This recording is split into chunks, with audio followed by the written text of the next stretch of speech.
예전에 제가 텔레비전에서 해외에 입양되신 분, 근데 그분이 이제 한국을 찾아와서 자신의 뿌리를 찾겠다라고 하면서 여기저기 찾아다니는 그런 모습을 본 적이 있습니다. 뭐 보면서 안타깝기도 하고 또 감동적이기도 했습니다. 그런데 솔직히 말해보면 그때는 사실 그 사람의 마음을 완전하게 이해할 수가 없었습니다. 뿌리를 안다는 것이 그렇게 중요한 일인가? 나의 친부모가 누구인지 저렇게 어른이 되어서 굳이 찾아야 할 이유가 있을까라는 생각을 했습니다. 그런 생각을 하면서도 그 질문에 제가 답을 찾을 수가 없었습니다. 왜냐하면 그 상황 자체를 이해하지 못했기 때문이죠. 당연합니다. 저는 저의 부모님 밑에서 자랐고 또 나의 친척이 누구인지 나의 고향이 어디인지 분명하게 알면서 살았기 때문에 나의 뿌리에 대한 고민을 해야 할 이유가 하나도 없었던 거죠. 나의 존재에 대한 그런 정체성이 분명해서 그것이 뭐 고민될 일도 아니었고 그것 때문에 막 염려되고 흔들리는 일들이 나에게는 없었던 겁니다. 사실 이를 반대로 말하면 장성한 어른이 되어서도 자신의 친부모를 그토록 애타게 찾는 이유도 확인할 수 있었습니다. 지금은 어엿한 어른이 되어 자신의 가정을 이루고 사회에서도 자신의 역할을 하며 번듯하게 살아가지만 자신의 존재가 어디로부터 시작했는지를 모르기 때문에 그 삶이 공허함과 혼란으로 채워질 수 있다라는 사실인 거죠. 이렇게 우리가 우리의 삶이 든든한 기초 위에 바르게 흔들림 없이 세워지기 위해서는 우리 존재에 대한 정체성을 분명하게 할 필요가 있습니다. 그래야 두렵고 염려되는 길을 향해서도 담대하게 걸음을 걸어갈 수 있는 것입니다. 정체성을 분명하게 확립하는 것, 그것은 우리 삶의 이유를 분명하게 확인하게 하는 기초가 되고 나의 나아갈 길, 그 두렵고 떨리는 그 앞길에서도 담대하게 걸어가는 자양분이 되는 것이죠. 이것이 우리의 믿음에 있어서도 마찬가지입니다. 하나님 안에서 나는 누구인가? 하나님께서는 나를 누구로 부르셨는가? 이 질문에 대한 분명한 답을 가지고 있어야 우리 믿음의 정체성을 분명히 할 수 있는 겁니다. 이것이 바로 나의 믿음의 삶을 견고하게 세워가는 기초가 되는 것입니다. 오늘 본문이 기록될 당시의 초대교회의 모습은 상당히 혼란스러웠습니다. 그 성도들은 그들 자신 가운데에서 정체성의 혼란으로 인해 어려움을 겪고 있었습니다. 그들에게는 사방에서 밀려오는 극심한 박해와 고난이 있었습니다. 이유는 단 하나입니다. 예수 그리스도를 믿는다는 것. 그 믿음으로 살아간다는 이유 하나로 그들은 엄청난 어려움을 겪었습니다. 믿음으로 인해 그들은 그들의 정든 고향에서 쫓겨나기도 했습니다.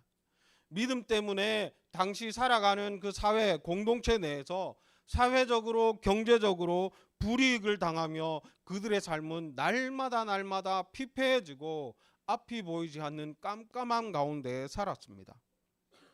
당시 사회에서 볼 때에 그리스도인들은 자신들의 공동체를 오히려 어지럽히는 자들이었기 때문에 그들을 괴롭히고 내 삶에서 쫓아내는 것이 너무나 당연한 일이었습니다. 그래서 그들을 계속해서 소외시키고 어려움 가운데로 몰아갔던 것이죠.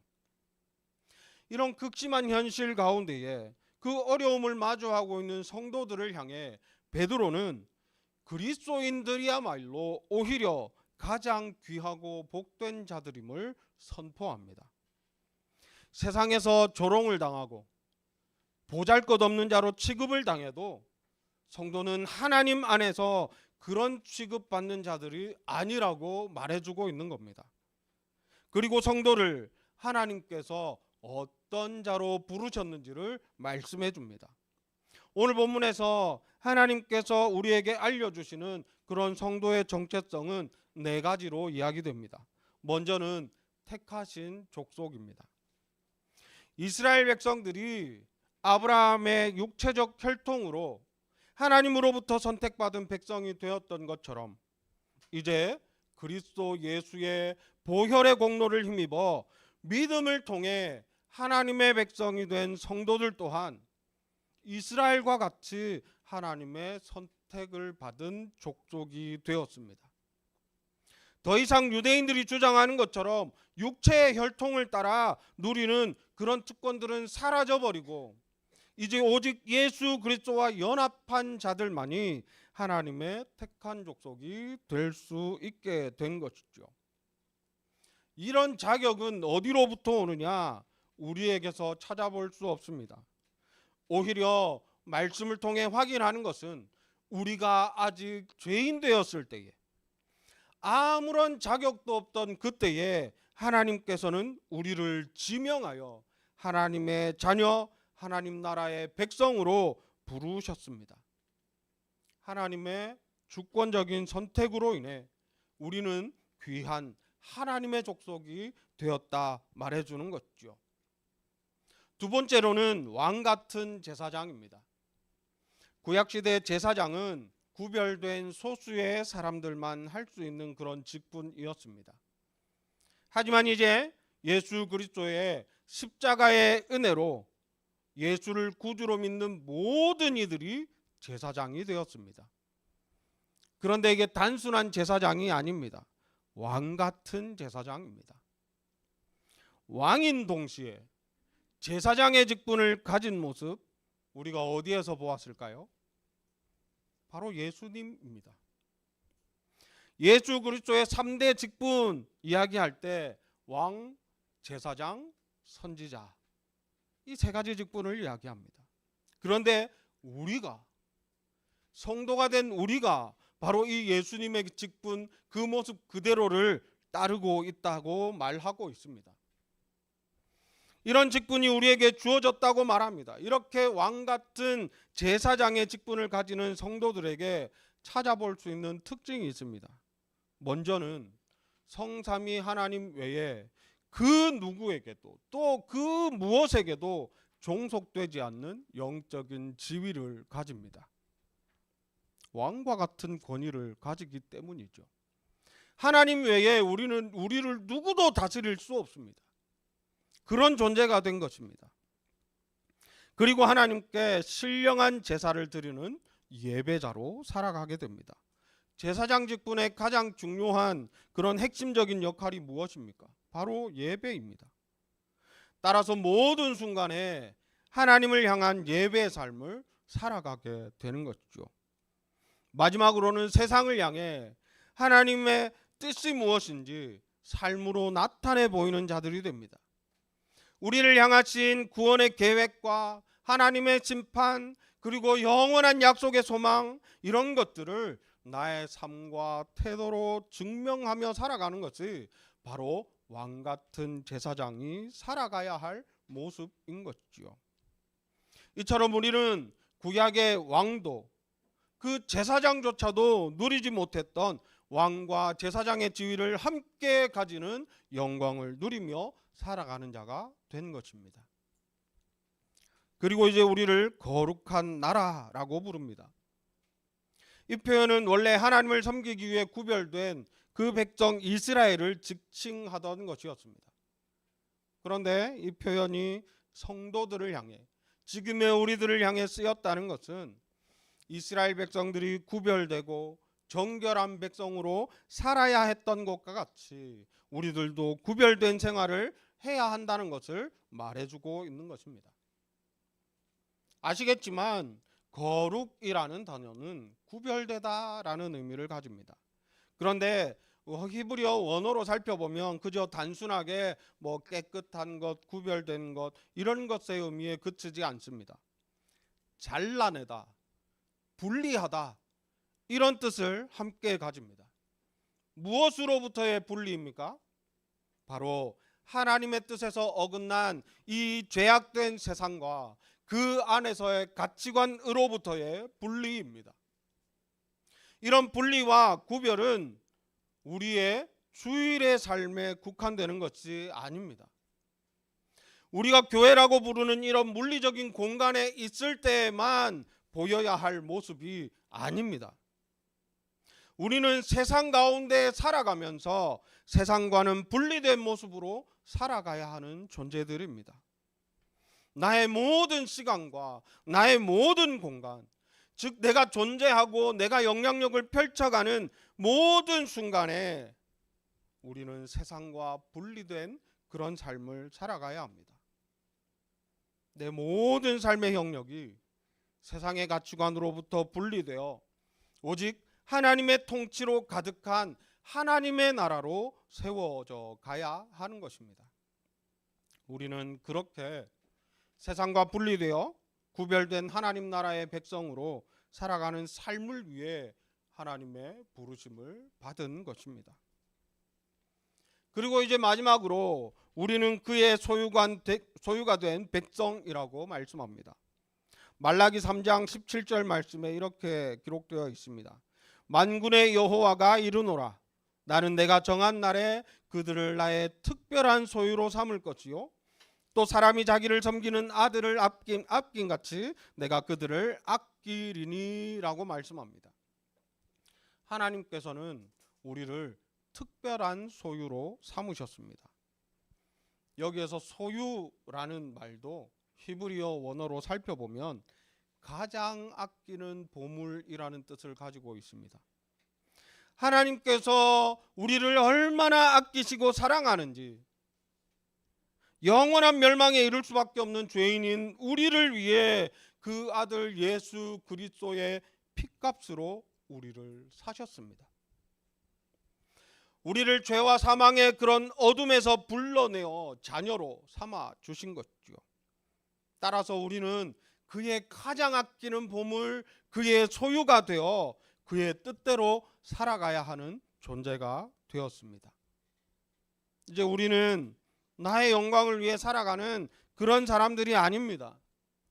오직 나를 소유로 삼으신 그 주인의 영광을 위해 살아가야 하는 사람입니다. 나의 어떠함은 중요하지 않습니다. 내가 사는 것도 심지어 내가 죽는 것도 아무것도 중요하지 않습니다. 오직 하나님의 영광을 위해 살아가는 것이 바로 그의 소유가 된 백성이 살아내야 할 삶의 유일한 목적이 되는 것입니다.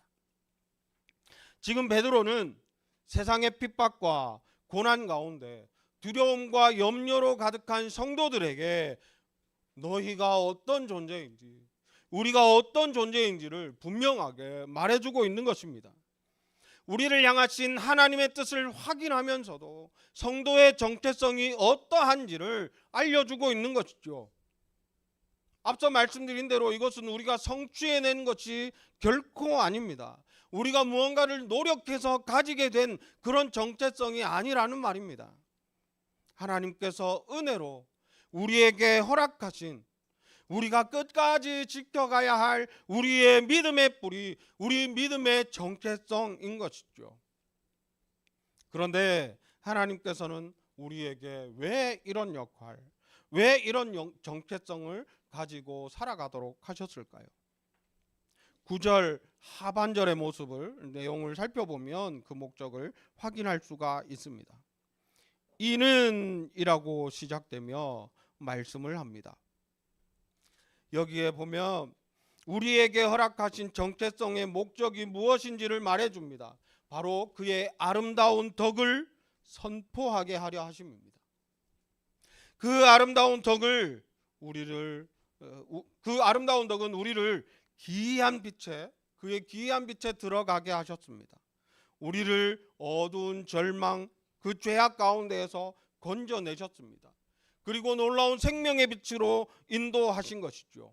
이 아름다운 덕, 즉 하나님의 구원과 사랑 그리고 은혜를 세상 가운데에 선포하게 하려고 우리를 부르셨다, 우리를 이런 정체성을 주셨다라고 말씀하고 있는 겁니다. 원래 하나님께서는 이 일을 이스라엘 백성들에게 맡기셨습니다. 그래서 그들을 선택해서 부르셨고 자기 백성 삼으시려고 애굽에서 불러내신 것이죠. 그런데 이스라엘 백성들은 자신들이 택함 받은 민족이라는 것을 자신들만의 특권으로 여기기 시작했습니다. 그 결과 이스라엘 백성들은 자기들만이 하나님의 백성이라 자부하며 하나님의 뜻하심을 이루기보다는 그저 자신들의 의를 세상에 자랑하며 살아가기 시작했습니다. 결국 그들의 교만으로 인해 그들에게 부여되었던 모든 특권은 박탈당해 버립니다. 그리고 이제 누구에게 주어지느냐?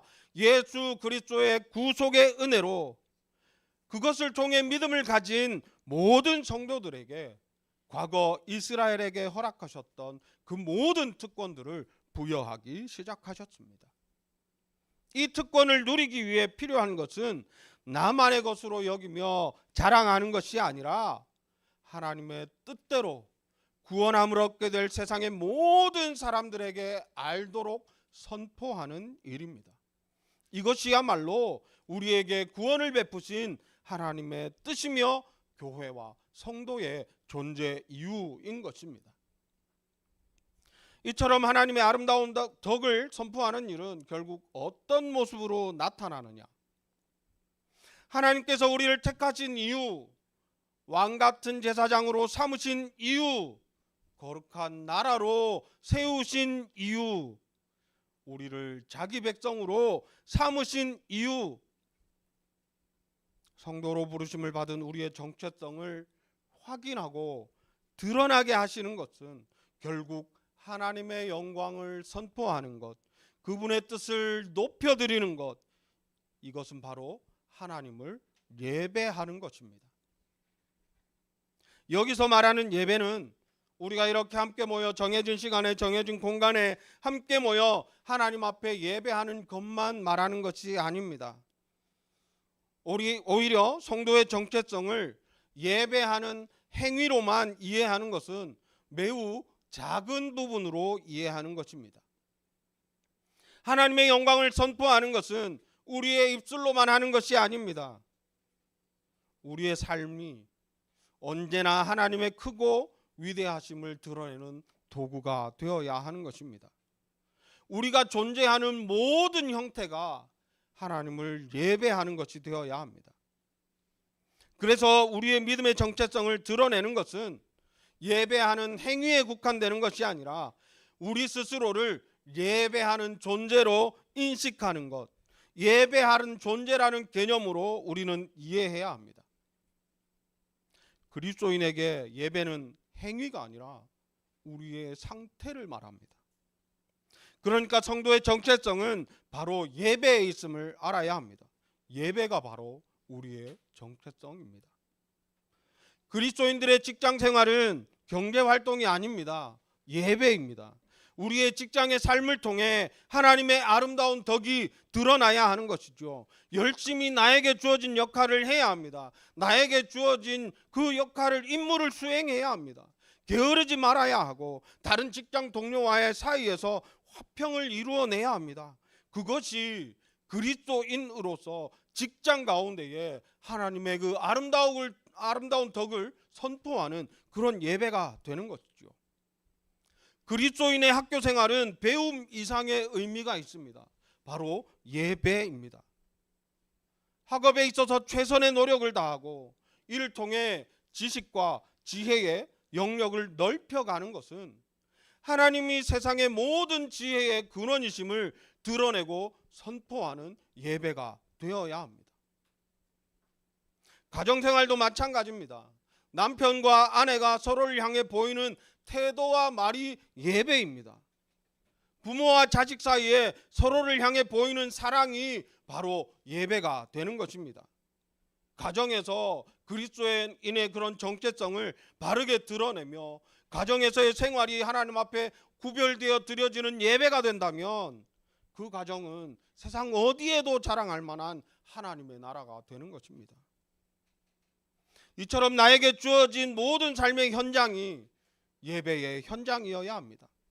함께 모여 예배하고 은혜를 누리며 하나님의 뜻을 깨닫는 것이 내게 주어진 모든 이름의 삶, 나의 정체성을 확인하는 모든 순간으로까지 이어질 때 그것이 바로 진정한 예배가 되는 것이죠.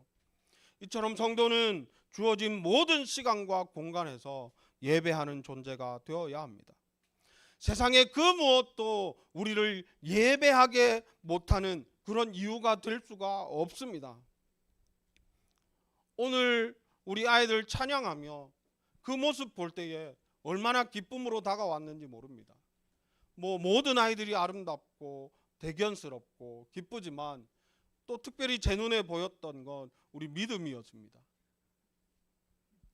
기부스하고 율동하시는 거 여러분 여기서 하라고 하시면 하실 분이 있으신가요? 제가 오늘 팔이.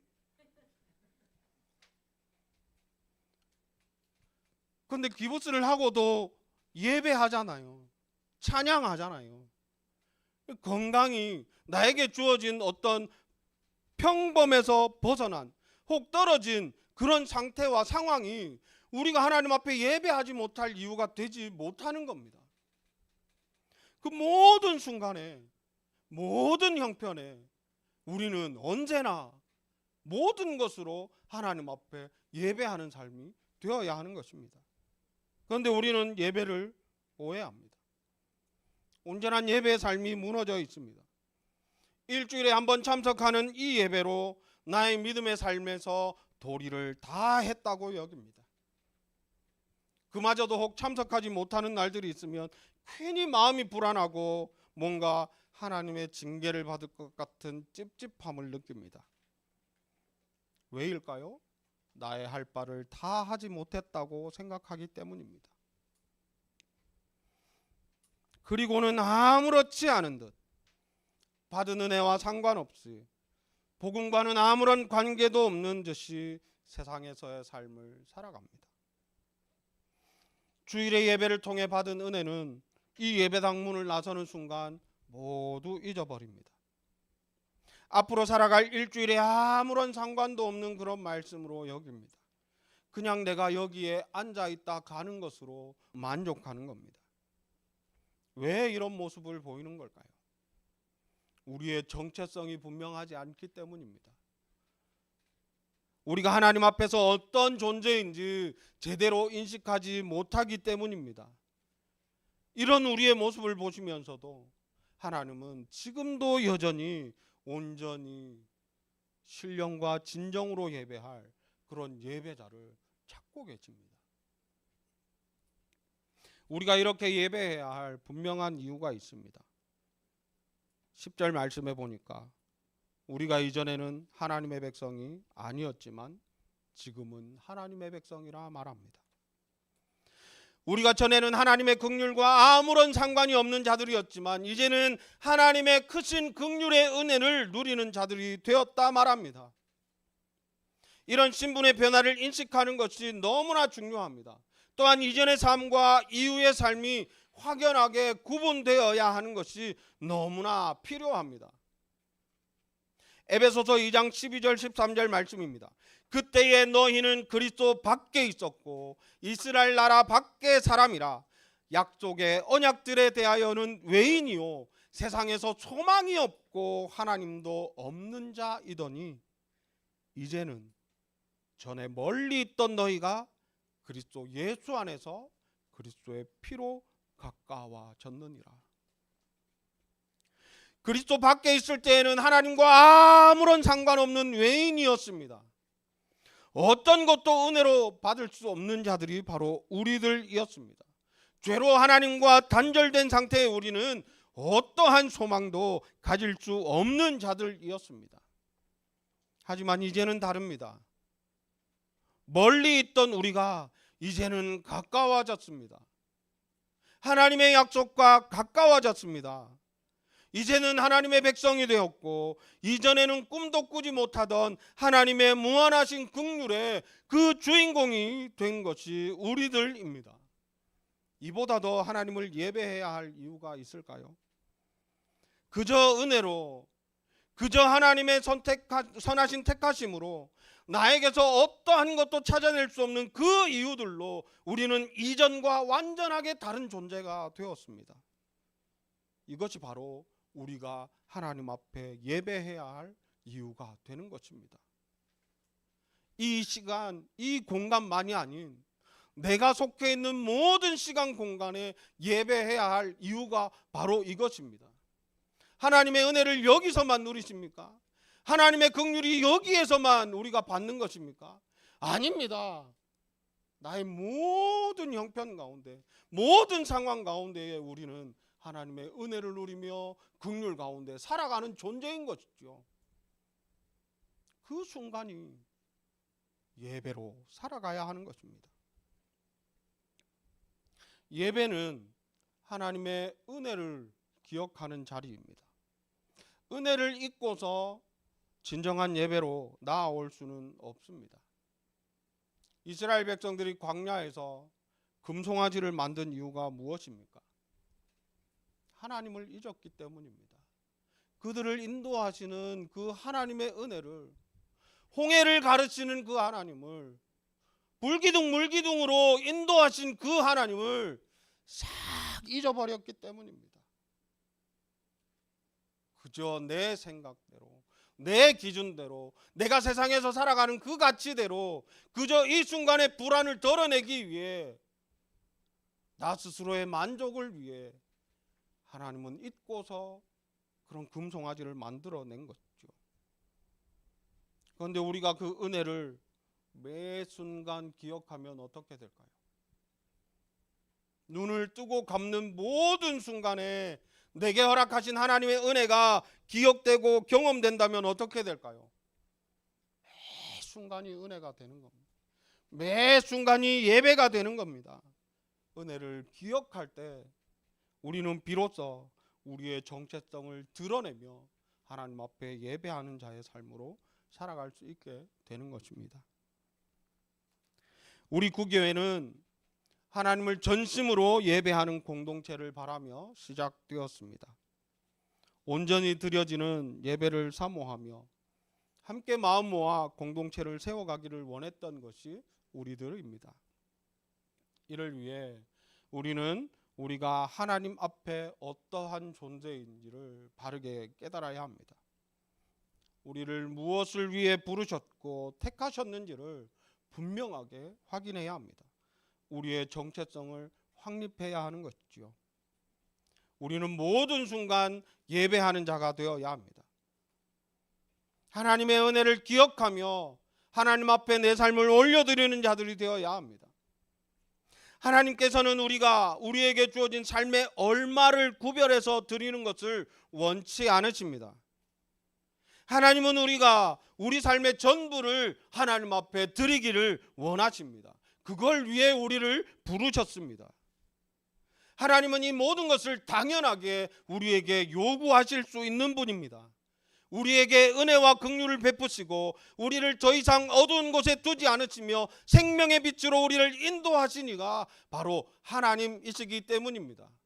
죄와 사망이 아닌 영원한 약속의 소망을 품고 하나님의 나라를 바라며 살아갈 수 있는 그 인생을 허락하시니가 하나님이시기 때문입니다.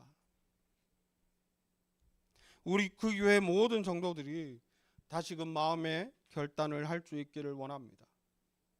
우리의 정체성을 분명하게 확립하고 예배를 사모하며 모든 순간 예배하는 삶으로 살아가기를 간절히 원했던 그 첫 마음을 회복할 수 있기를 원합니다.